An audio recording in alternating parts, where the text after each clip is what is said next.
आज खूप दिवसांनी कॉफी प्यायची इच्छा झाली म्हणजे मला कॉफी आवडत नाही तशी, पण आज अशीच इच्छा झाली म्हणून ही फेटून कॉफी केली आहे आणि मस्त निवांत बसून आता ही कॉफी घेतली सकाळी सकाळी म्हणजे 10 वाजले होते.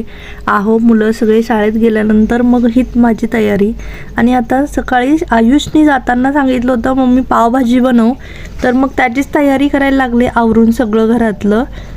आणि आता इथे मी कांदा टोमॅटो परतून घेतलेला आहे, आलं लसूण आणि पावभाजी मसाला, लाल तिखट, हिंग असं हे मसाला आता मी स्मॅश करून घेतला आहे सगळा. आणि ह्या भाज्या उकडून घेतल्या होत्या कुकरमध्ये. यात बटाटा, फ्लॉवर, शिमला मिरची आणि अर्धं बीट घातलं होतं आणि वाटाणे मी बाजूला वेगळे उकडून घेतलेले आहेत. आता हे वाटाणे मी वरून अख्खे टाकणार आहे, बारीक नाही केलेले. हे भाजीत वरून छान दिसायलाही छान दिसतात आणि खायलाही छान लागतात. आणि थोडं एक लिंबाचा रस टाकला आहे आणि तयार आहे पहा आपली भाजी. आता 2 वाजत आलेत, आयुषला आणायची तयारी माझी, त्यामुळे मग सगळं आवरून चालली आहे मी. कांदा, लिंबू, कोथिंबीर कापून ठेवले, पाव पण मी कट करून ठेवलेत, आल्यावर फक्त गरम करणार आहे गॅसवर. चला आता आयुषला घेऊन येते. आता आयुषची रिॲक्शन पहा भाजी पाहून.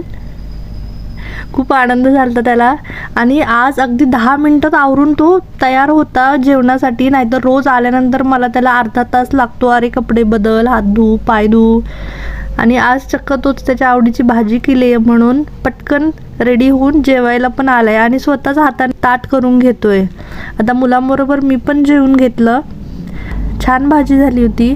आणि आता 4 वाजता हा छोटा मुलगा भाजी घेऊन आलता, त्याच्याकडून भाजी घेतली.